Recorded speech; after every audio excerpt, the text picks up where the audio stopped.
मित्रांनो, आपण भाग 1 आणि भाग 2 मध्ये मिल्टन हर्शी यांच्या बालपणीचा काळ आणि कँडी बनवण्याचे काम आपण पाहिलेले आहे.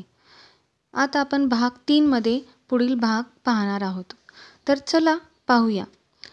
रॉजर्स पार्लर समोरच्या हॉलमध्ये एकदा प्रसिद्ध अमेरिकन लेखक मार्क ट्वेन यांचे व्याख्यान होते. मिल्टनला थोरा मोठ्यांची भाषणे ऐकायला खूप आवडत असे. त्यांच्या भाषणातील विचार तो लक्षात ठेवत असे. मार्क ट्वेन आपल्या भाषणात आयुष्यातील विनोदाचे महत्त्व या विषयावर बोलत होते. आपले मन आनंदी ठेवण्यासाठी विनोदाचा कसा उपयोग होतो वगैरे मोठ्या रंजकतेने त्यांनी सांगितले. तसेच त्यांनी स्वतः काही विनोद प्रसंग प्रेक्षकांना त्यांच्या शैलीत सांगून खूप हसवले. आयुष्यभर मिल्टन हर्शीच्या बोलण्यात नर्म विनोदाची झाक असायची. त्याचे बीज इथेच रोवले गेले. भाषणानंतर मिल्टन आणि त्याचा मित्र फेलिक्स परत येत असताना त्यांना भाजलेल्या शेंगदाण्याचा वास येऊ लागला. पार्लरसमोरच्या थिएटरमधूनच ते परतत होते. एकदम मिल्टनला काहीतरी आठवले आणि ते दोघे धावतच दुकानाच्या स्वयंपाकघराकडे गेले. तेथे शेंगदाणे भाजून झाल्यावर थंड होण्यासाठी पंख्याखाली ठेवून उशीर होईल म्हणून हे दोघे तसेच धावत भाषणाला आले होते. घाई गडबडीत पंखा बंद करण्याचे विसरून गेले होते. शेंगदाण्याची साल सर्वत्र विखुरली होती. रस्त्यापर्यंत आली होती. पादचारी आपल्या कपड्यावरची फोलपटे झटकत होते. महिला आपल्या डोक्यावरची हॅट काढून साफ करत होत्या. वाऱ्याचा झोत इतका मोठा होता की दाणेसुद्धा उडाले होते. रस्त्यातल्या पोराबाळांना ते वेचायला मजा येत होती. काही शेंगदाणे घोडागाडीच्या चाकांखाली आणि घोड्यांच्या खुराखाली चिरडून जात होते. रस्त्यावर एकच गडबड उडाली होती. दाणे आणि फोलपटांचा पाऊस असं मोठं विनोदी दृश्य होतं. मार्क ट्वेनने सांगितलेल्या विनोदाचे महत्त्व या भाषणाचा लगेच प्रत्यय आला. पण त्याचा आनंद मात्र मिल्टन आणि त्याचा मित्र घेऊ शकत नव्हते. रडवेल्या चेहऱ्याने आता पुढे काय करायचे त्याचा विचार करत होते. आधी त्यांनी पंखा बंद करून झाडून पुसून सर्व स्वच्छ केले. पंख्याखाली केवळ मुठभर दाणे शिल्लक होते. नेमके मालक मिस्टर रॉयर जवळच त्यांच्या घरी गेले होते. फेलिक्स म्हणाला, आपण त्यांच्याकडे जाऊन झाला प्रकार सांगायचा का? मिल्टनचा चेहरा रडवेला झाला. त्याला प्रिंटिंग प्रेसमधला त्याची हॅट यंत्रात अडकली तो प्रसंग आठवला. मिस्टर रॉयरने आपल्या बेफिकीर वागण्यामुळे हकालपट्टी केली तर पण दुसरे मन म्हणाले की मिस्टर रॉयर आपल्याला समजून घेतील. आपण त्यांना चूक पदरात घेऊन माफी करण्याची विनंती करू. आजपर्यंत आपल्याशी ते चांगलेच वागले आहेत. त्यांच्याशी खोटं बोलायचं नाही. मग दोघं मित्र मिस्टर रॉयरकडे गेले आणि त्यांना घडलेला सर्व प्रसंग कथन केला. काय, सर्व दाणे उडून रस्त्यावर पसरले? मिस्टर रॉयने उंच स्वरात डोळे मोठे करून विचारले. शरमेने माना खाली घालून उभ्या दुकलीकडे रॉयरने बघितले. दुसऱ्याच मिनिटाला मिस्टर रॉयर गडगडाटी हसत म्हणाले, दाणे रस्त्यावर उडाले? मोठं प्रेक्षणीय दृश्य असेल. मला ते बघायला खासच आवडलं असतं. मुलांना जरा धीर आला. मिस्टर रॉयर पुढे म्हणाले की यातून तुम्ही चांगला धडा शिकला असाल असं मला वाटतं. पण तुम्हाला काहीतरी शिक्षा मिळालीच पाहिजे. तुमच्या वेतनातून शेंगदाण्याचे पैसे कापून घेतले जातील. दोघा मुलांनी माना डोलवल्या आणि थँक्यू मिस्टर रॉयर असे म्हणून तिथून पळ काढला. आता मिल्टनची खात्री पटली की कन्फेक्शनरी हेच आपल्यासाठी महत्त्वाचे काम आहे. मिस्टर रॉयरकडे कामाला सुरुवात करून मिल्टनला 4 वर्ष झाली होती आणि तेथून तो सर्व काही खाचा खोचा शिकला होता. रॉयरने त्याला कच्च्या मालाची यादी करणे, किमती ठरवणे, स्टॉकची पाहणी करून नोंद करणे असे सर्व शिकवले होते. कँडी बनवण्याची रेसिपी पण त्यात होतीच. तसंच वागणं, बोलणं, गिरायकांशी चांगले संबंध ठेवणं, आपल्याबरोबर काम करणाऱ्या आणि हाताखालच्या लोकांनाही सन्मानाने कसं वागवायचं यात अंतर्भाव त्यात होता. आजच्या काळात आपण ज्याला सॉफ्ट स्किल्स म्हणतो त्याचे धडे सहजपणे मिल्टनला मिळाले. मिस्टर रॉयरने हातचे न राखता सर्व काही मिल्टनला भरभरून दिले. गुरूंची शिकवण.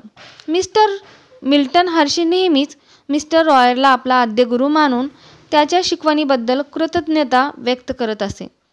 मिल्टनने एकदा असे म्हटले आहे की मिस्टर रॉयरने धंदा करताना जी चतुसूत्री अंमलात आणायला सांगितली त्याचे तंतोतंत पालन मी पुढील 75 वर्ष माझ्या व्यवसायात करत गेलो. 4 गोष्टी खालीलप्रमाणे होत्या. कोणताही खाद्यपदार्थ बनवण्यास सुरुवात करण्यापूर्वी तेथे सर्वत्र स्वच्छता हवी. घटक पदार्थ, मोठाली भांडे, पिठाचे प्रकार, भिंती, सीलिंग, सिंक, कपडे या सर्व गोष्टींची पाहणी करावी. कँडी, आईस्क्रीम, केक बनवण्याची जागा या ठिकाणी कोणीही डोकावले तरी अतिस्वच्छता जाणवली पाहिजे. जनसामान्यांना विक्षिप्तता वाटत असे. लोक हसत, crazy not to be clean. हे तत्त्व मिस्टर रॉयरने विद्यार्थ्यांच्या मनात ठसवले होते. कपबशा, प्लेट्स, टेबल खुर्च्या, टेबल क्लॉथ, टेबलावरील छत्र्या या सर्व मांडणीत सुसूत्रता आणि कलात्मक नेटकेपणा हवा. इतकेच काय, पण आजूबाजूला सुशोभनासाठी मांडलेल्या कुंड्यातील झाडेसुद्धा एकसारखी कापलेली हवीत, जेणेकरून गिरायकांना संतोष वाटेल असे वातावरण हवे. सेवा देणाऱ्या कर्मचाऱ्याचे बोलणे, वागणे अदबशीर मॅनर्स आणि एटिकेट्स यांनी परिपूर्ण असे हवे, जेणेकरून लोकांना इथे पुन्हा पुन्हा यावेसे वाटले पाहिजे. विक्रीमध्ये अतिशय प्रामाणिकपणा हवा. योग्य ते वजन करून माल दिला तर गिराईक संतुष्ट होते. पैशाचा योग्य मोबदला गिरायकाला मिळायलाच हवा.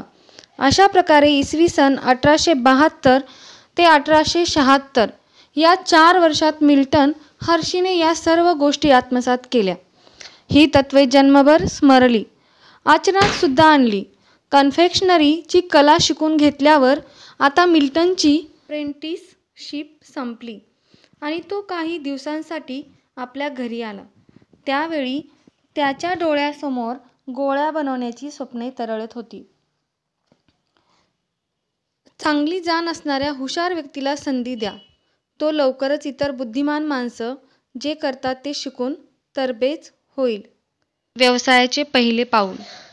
घरी मिल्टन, आई फॅनी, मॅटी मावशी ब्रेकफास्ट टेबलावर चर्चा करत बसले होते. आई म्हणाली, मिल्टन, तू मिस्टर रॉयरकडे 4 वर्ष काम करून कँडी बनवण्याचे सर्व तंत्र शिकून घेतले आहेस. आता आपल्याला काहीतरी पुढचा विचार करायला हवा. मिल्टनने मान डोलावली आणि तो म्हणाला की मिस्टर रॉयरच्या पार्लरमध्ये जे खाद्यपदार्थ विकले जातात ते सर्व मी आता बनवू शकतो. मला अजूनसुद्धा तिथे काम करायला आवडतं, पण मला सारखं नवीन नवीन करून बघायला आवडतं. कधीकधी मिस्टर रॉयर मला नवे प्रयोग करायला परवानगी देतात, पण त्यामध्ये कच्च्या मालाची नासाडी होते. त्यामुळे त्यांचा कल साचेबद्ध रेसिपी करण्यावरच असतो. शिवाय हे घटक पदार्थ महाग असतात. हे सर्व ऐकून फॅनी म्हणाली, तू काही अप्रेंटिस म्हणून काम करणार नाहीस. आता तू 19 वर्षाचा झालास. स्वतःच्या पायावर उभं राहण्याचा मार्ग तुला शोधायलाच हवा. आई आणि मावशी जणू काही मिल्टनच्या मनातलंच बोलल्या. मिल्टन घाबरत घाबरत म्हणाला, माझ्याकडे थोडेसे साठवलेले पैसे आहेत, पण तेवढ्याने काम भागणार नाही. दोघी बहिणींनी सहेतूक एकमेकींकडे बघितलं. मिल्टनला समजलं की त्यांनी आधीपासूनच मनात काहीतरी योजून ठेवलं आहे. मॅटी मावशी म्हणाली, तू पैशाची काळजी करू नकोस. आमचे 2 भाऊ म्हणजे तुझे मामा तुला उधार पैसे देतील. त्यामुळे तुझ्या छोट्या धंद्याची तुला उभारणी करता येईल. हे सर्व ऐकून मिल्टन आनंदून गेला. आता आपलं स्वतःचं दुकान असेल, त्यामुळे आपण तऱ्हेतऱ्हेच्या स्वादाच्या आणि चवीच्या कँडी बनवू शकू. नवीन पाककृती करून बघण्यास आपल्याला कोणीच अडवणार नाही.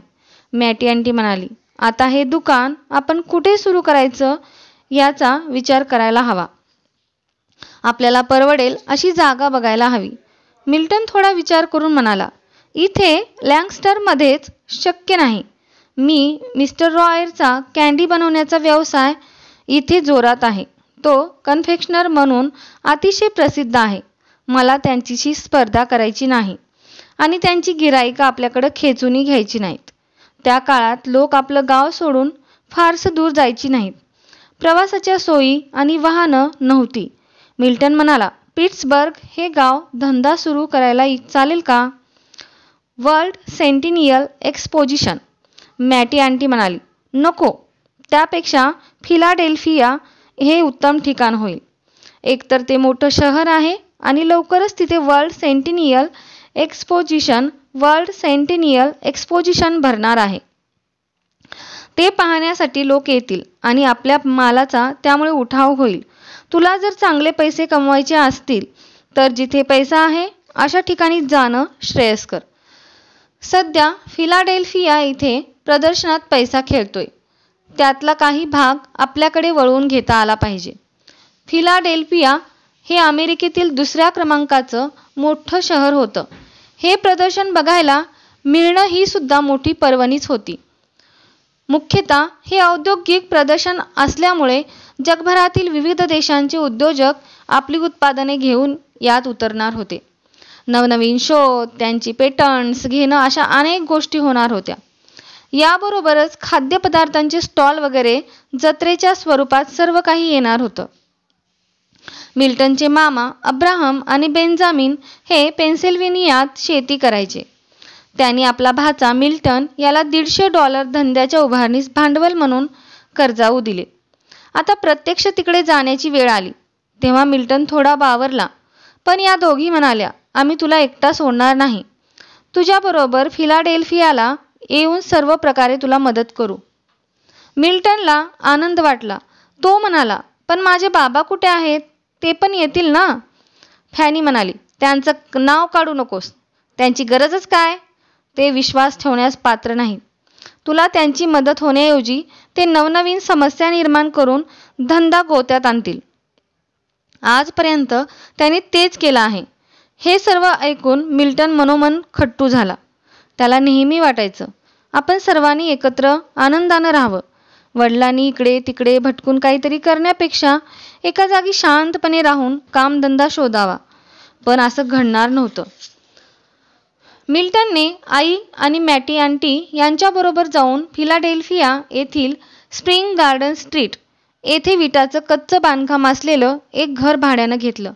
तळघरात स्वयंपाकघर, वर काउंटरसाठी जागा आणि पुढे थोडीशी मोकळी जागा असं ते चिंचोळं घर होतं. मॅटी आंटीने तिच्या काही टेबल खुर्च्या दिल्या. प्रचंड मोठा स्टोव आणि अजस्त्र तांब्याची किटली व इतर साहित्य वॅगनमधून आलं आणि कँडी बनवण्याचं काम सुरू झालं. ही सर्व घटना आहे इसवी सन 1876च्या मे महिन्यातील.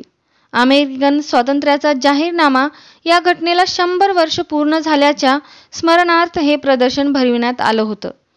त्यावेळी बसविण्यात आलेल्या लिबर्टी बेल ही महाकाय घंटा आजसुद्धा प्रवाशाचं आकर्षण ठरलेली आहे. लिबर्टी बेल ही जगभर दबदबा वाढावा आणि सर्व देशांना या देशासंबंधी माहिती व्हावी हा हेतू, पण यात अजून एक हेतू होताच. अमेरिकेकडे बघण्याचा जगाचा दृष्टिकोन बदलण्यासाठी हे प्रदर्शन यशस्वी होणार होतं. 10 मे 1876 ते 10 नोव्हेंबर 1876 या काळात जगभरातील लक्षावधी लोकांनी या प्रदर्शनाला भेट दिली. केळ्यांपासून टेलिफोनपर्यंत सर्व काही यात होतं. अमेरिकेत त्यावेळी केळी बघायला मिळत नव्हती. प्रदर्शनात लोक काटा चमच्याने या फळाची चव घेत होते. अवजार आणि यंत्र लाकडाची असण्याच्या काळात स्टील आणि आयर्नने नुकताच प्रवेश केला होता. या प्रदर्शनानंतर हायड्रोलिक स्टीम पॉवरनी उद्योजकतात क्रांती होणार होती. 256 एकरच्या फेअरमाउंट पार्क या जागेवर 200 इमारतींची उभारणी केली होती. थॉमस एडिसन त्याच्या टेलिग्राफ सिस्टीमसह आला होता. ईस्टमन कोडॅकसारखे लोकही होते. Sugar, popcorn, Heinz, tomato ketchup, Alexander Graham Bell याचा टेलिफोन इथे प्रथम जनतेपुढे आला. ब्राझीलच्या राजाने कानाला रिसिव्हर लावून 20 फूट अंतरावरून ग्रॅहम बेलशी संभाषण केले आणि तो म्हणाला, माय गॉड, हे छोटंसं यंत्र चक्क बोलतंय. छोटी monorail, typewriter, portable bath tub, नवनवीन प्रकारच्या वाईन्स, हे सर्व काही लोकांना अचंबित करणार होतं. असं म्हणतात की या प्रदर्शनानंतर 10,000 पेटंट्स साईन केली गेली. न्यूयॉर्कमधील स्वातंत्र्य देवतेचा जो पुतळा आहे त्याचा हातात मशाल घेतलेला हात लोकांचा इंटरेस्ट वाढवण्यासाठी प्रदर्शनात ठेवला होता. कालांतराने बार्थोल्डी आणि गुस्तावो आयफेल या जोडीने हा महाप्रचंड पुतळा पूर्ण केला. प्रदर्शनाचा अवाढव्य पसारा बघून मिल्टन हरकून गेला होता. भराभर कँडी बनवण्यात आल्या. आई आणि मावशी त्या कागदात गुंडाळण्याचं काम करत होत्या. मॅटी आंटीने मिल्टनसाठी कार्ड्स बनवून आणली. M S. Hershey, dealer in fine confectionery fruits, nuts and company. प्रदर्शनात तील मशिनरी हॉल त्यावर दाखवला होता. मिल्टनच्या आयुष्यातील हे पहिलं बिझनेस कार्ड होतं. आई म्हणाली, या मशिनरीपेक्षा नैसर्गिक फळाफुलांचं काहीतरी चित्र हवं होतं. मिल्टन म्हणाला, अगं आता आपण मशीनच्या युगात आहोत. मशिनरी हॉल हे प्रदर्शनातील सर्वात मोठं आकर्षण आहे. त्या हॉलच्या प्रवेशद्वाराशी आपण ही कार्ड सर्वांना द्यायची. लोकांना वाटेल की आपली कँडी बनवण्याची मोठी फॅक्टरी आहे. मॅटी आंटी हसून म्हणाली, देव करो आणि असंच घडो. एक दिवस खरंच मिल्टनची मोठी फॅक्टरी उभी राहणार होती. 1 जून 1876 उजाडला. प्रदर्शन 1 मे रोजी सुरू झालं होतं.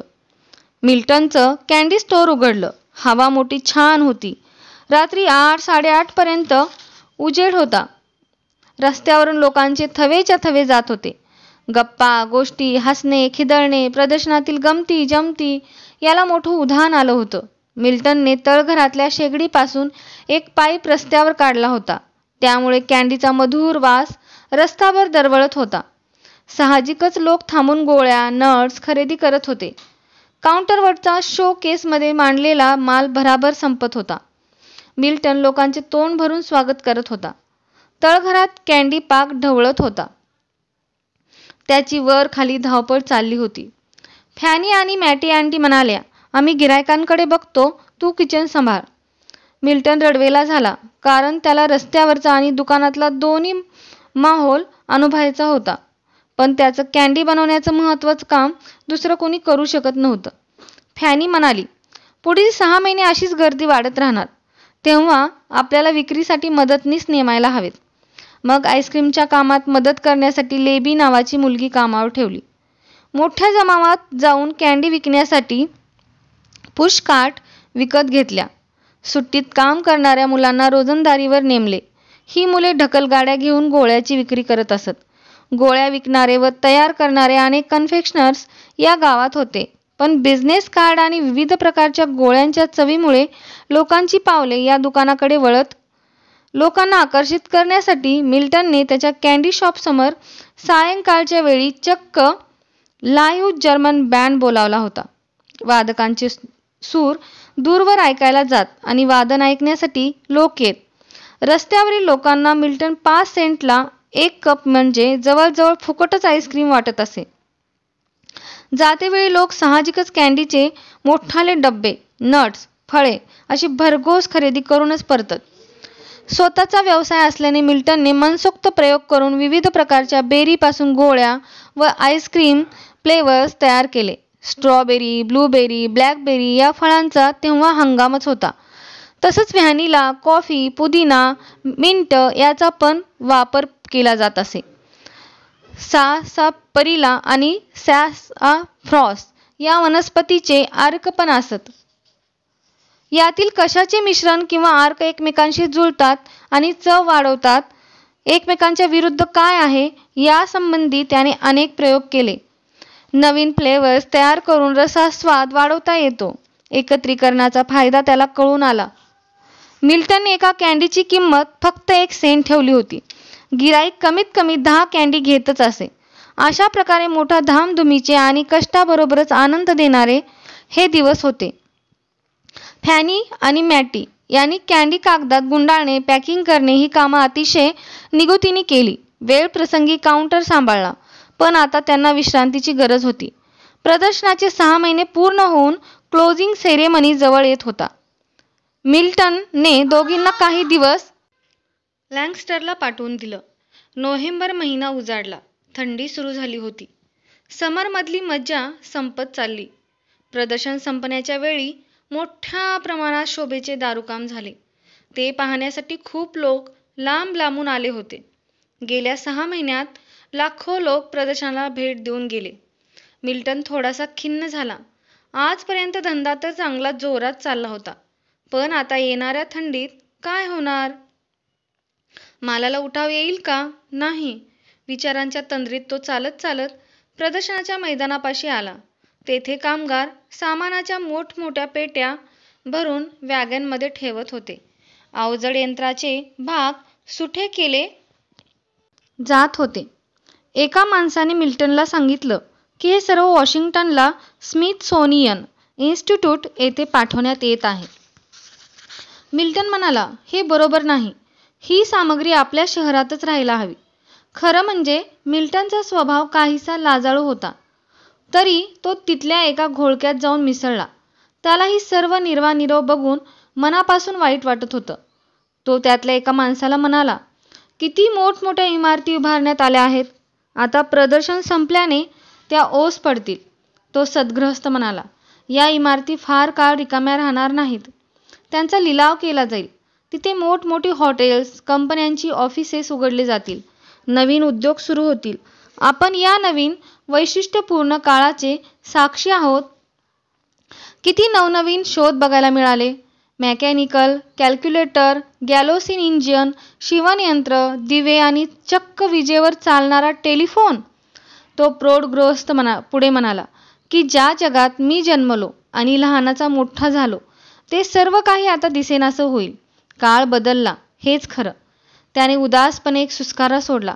मिल्टन चटकन पुढे झाला आणि म्हणाला, आजोबा, सर्वच बदललं आहे असं नाही.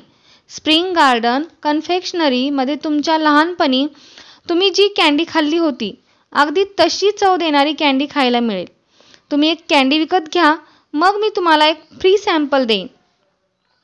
तुमच्या तोंडात ती चव कायम राहील. शिवाय एकावर एक फ्री हा फायदा आहेच. मिल्टनने आपलं कार्ड पुढं केलं. हे संभाषण ऐकत आजूबाजूला काही हौशे गवशे आणि तरुण पोरांचा घोळका जमा झाला होता. ते मिल्टनच्या दुकानाची चौकशी करत होते. मिल्टन म्हणाला, कँडी शॉप जवळच आहे. चला माझ्या मागून चालत चालत. प्रदर्शन संपल्याचा उदासपणा घालविण्यासाठी काहीतरी गोड चाखायला हवं, नाही का? सर्वजण दुकानात आले. 10-12 मोठी माणसं, 10-12 मुलं त्यात होती. मिल्टनने सर्वांना सॅम्पल कँडी दिली. अशा वेळी तो पैशाचा अजिबात विचार करत नसे. सर्वांचे आनंदाने फुललेले चेहरे, कँडी शॉपमधील गिरायकांची आपापसातील चेष्टा मस्करी, तरुणाईचा खिदळणारा कल्ला, हे सगळं वातावरण त्याला फार आवडत असे. न जाणो यांच्यापैकी काही जण खुश होऊन आपले कायमचे गिराईक बनून जातील, हा दूरदर्शी विचार पण त्यामागे होताच. अशा प्रकारे अखंड परिश्रम, प्रयोगशीलता आणि आई आंटीची मदत यामुळे मिल्टन हर्षीला अखेर सूर गवसला होता.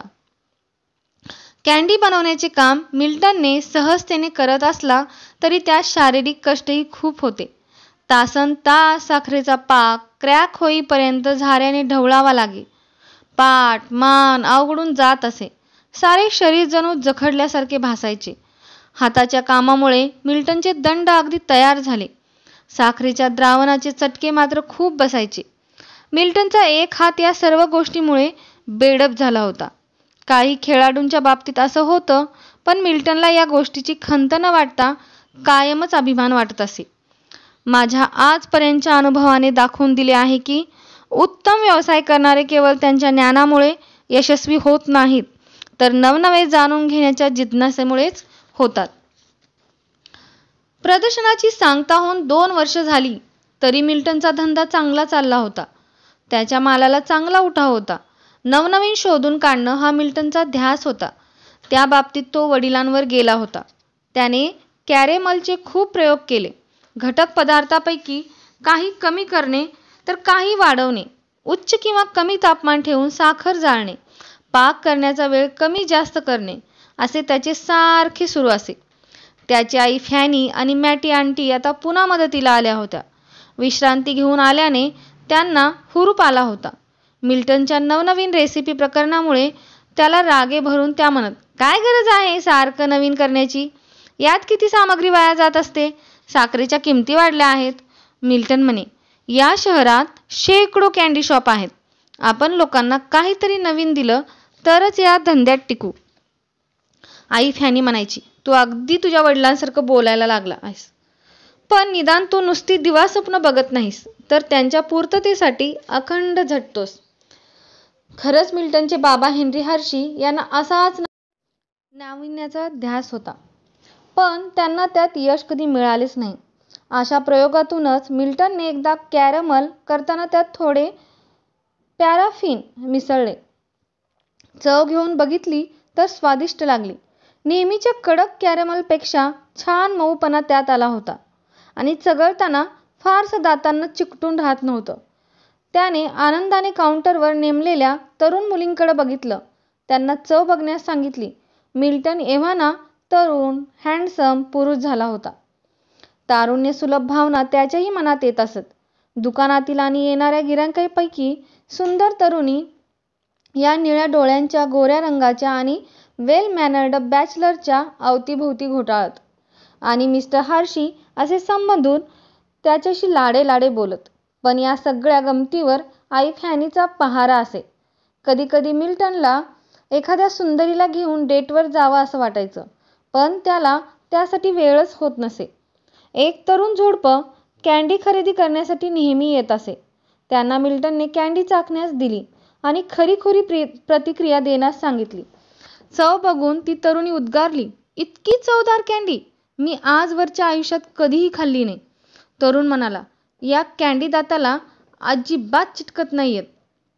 तुमच्याजवळ असतील नसतील तेवढ्या सर्व कॅरमल कँडीचा पुडा बांधून द्या. मला त्या माझ्या भावंडासाठी घरी न्यायच्या आहेत. मिल्टन धावतच आला आणि फॅनी व मॅटी कागदात गुंडाळत असलेल्या कँडी पिशवीत भरू लागला. तो आनंदाने नुसता नाचत होता. माझा कॅरमल कँडीचा प्रयोग यशस्वी झाला. लोक आता धावत त्या घेण्यासाठी येतील. आंटी म्हणाली की आपण नमुन्यासाठी होलसेलर्सकडे पाठवूया.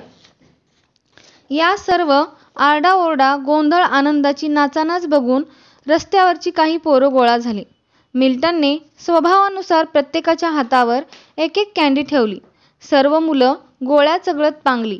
पण एक 10-12 वर्षाचा मुलगा तिथेच रेंगाळत होता. तो काउंटरजवळ आला.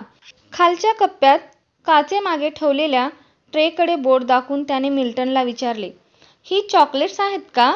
मिल्टनने होकार दिल्यावर तो म्हणाला की मी आजपर्यंत कधीच चॉकलेट्स बघितली नव्हती. मुलगा कपड्यावरून, चेहऱ्यावरच्या हावभावावरून गरीब घरातला वाटत होता. मिल्टनला काय करावे सुचेना. मिल्टन म्हणाला की मी स्वतः हाताने बनवली आहेत. त्या काळी चॉकलेट म्हणजे साखरेच्या गोळ्या करून कोको पावडरच्या मिश्रणाचा त्यावर पातळ थर देत असत. चॉकलेट हे उच्च भ्रूवर्गातल्या लोकांचा खाण्याचा पदार्थ होता. हे महागडे डेझर्ट सामान्यांना परवडत नसे. त्यांच्यासाठी साध्या कँडी होत्या.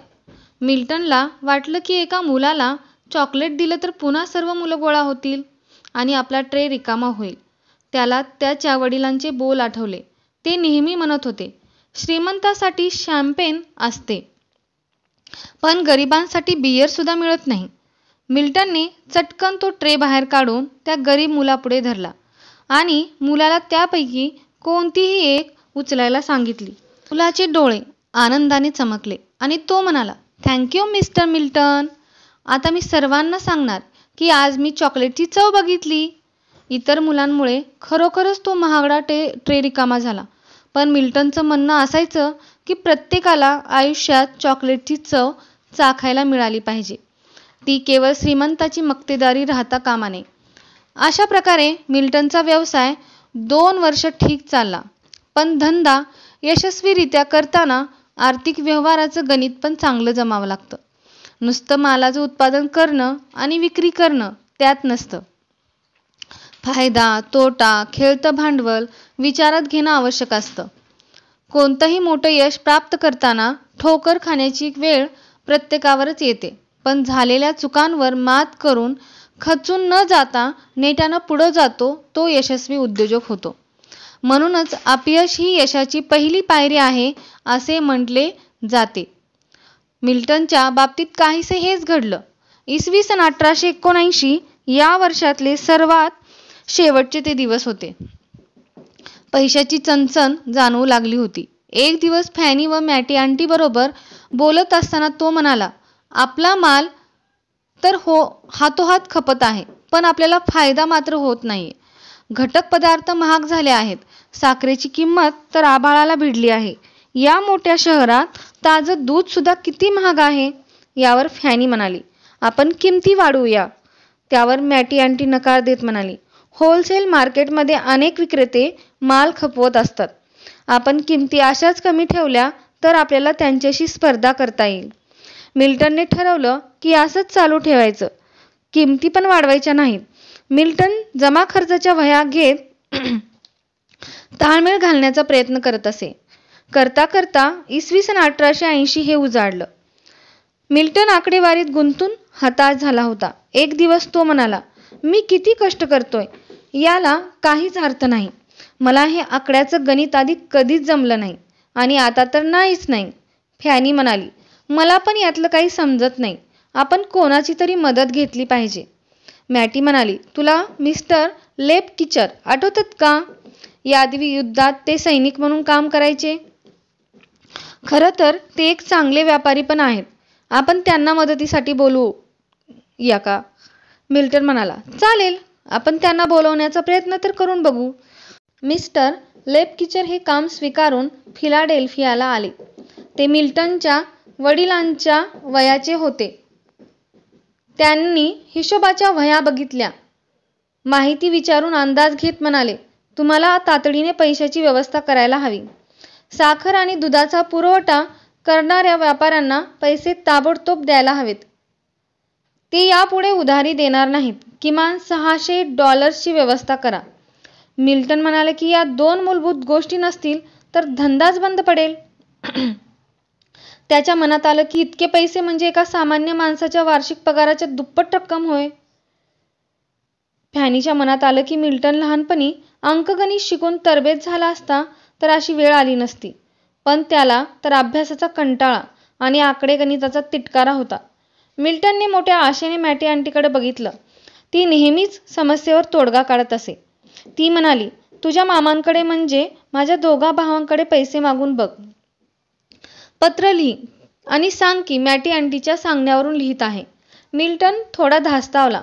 आपले मामा कदाचित राजी होणार नाहीत, कारण त्यांच्या मनात येईल की मी माझ्या वडिलांच्या वळणावर चाललो आहे. पण विचार करून सरतेशेवटी मिल्टनने पत्र लिहिलं. आता फक्त पत्राची वाट बघत बसणं हाती होतं. शेवटी एक दिवस आशेचा किरण डोकावला आणि 2 मामांकडून पैसे आले. त्यामुळे जवळजवळ आलेल्या ख्रिसमसच्या वेळी माल तयार करणे, पुरवठादारांची देणी देणे शक्य झाले. पण काही महिन्यातच गाडी पुन्हा पूर्वपदावर आली. हॅरी लेपकिचर म्हणाले की साखरेच्या पुरवठादारांनी नाड्या आवळायला सुरुवात केली आहे. क्रेडिट देण्याची पद्धत एकदम बदलली आहे. मिल्टनने होलसेलर्स कितीतरी महिने पैसे देत नसत. मग साखरवाल्यांना तो कुठले पैसे देणार? मिस्टर लेपकिचर म्हणाले, आपण आपल्या खर्चात काटछाट करूया. ज्या पदार्थांमध्ये भरपूर फायदा होतो त्याचे फक्त उत्पादन करायचे. मिल्टन, तू केक बनवणं बंद कर. त्याला खर्च येतो आणि त्या नाजूक कामात वेळही खूप जातो. त्या मानाने त्यापासून मिळणारा फायदा कमी. शिवाय ते नाशवंत, लवकर खराब होणारे उत्पादन आहे. मिल्टनला सत्य स्वीकारताना वाईट वाटले. केक बनवणे, त्यावरची आयसिंगची सजावट करणे ही कला त्याने आत्मसात केली होती. शोकेसमधले केक त्याच्या डोळ्यासमोर तरळत होते. पण त्याने निश्चय केला, व्यवसाय वृद्धिंगत व्हायला हवा असेल तर काही कठोर निर्णय घ्यावे लागतात. भावुक होऊन चालत नाही. सध्याच्या जागेचं भाडं खूप होतं. मॅटी म्हणाली, इतर काही न बनवता फक्त कँडी मोठ्या प्रमाणात बनवायच्या. त्यात फायदा आहे आणि त्याला मागणी आहे. पण मिल्टन म्हणाला की त्यासाठी मोठं किचन लागेल. त्याशिवाय मला एकट्याला शक्य नाही. मदतनीसही लागेल. थोडीशी गावाबाहेर पण मोठी जागा कमी भाड्यात मिळू शकते. मग जागा शोधण्याच्या मोहिमेसाठी मिस्टर लेपकिचर आणि मॅटी आंटी हातात हात घालून आनंदाने निघाले. मॅटी आंटी अविवाहित आणि वागायला बोलायला मोकळी ढाकळी पण धूर्त होती. त्या दोघांना एकत्र जाताना बघून फॅनीने नाक मुरडले. पण मिल्टनच्या मनात आले, या दोघांची जोडी नेहमीसाठी जमली तर किती छान होईल. त्याने आपले विचार आईला बोलूनही दाखवले. त्यावर ती म्हणाली, मला नाही वाटत मॅटीला त्यांच्यात विशेष इंटरेस्ट असेल.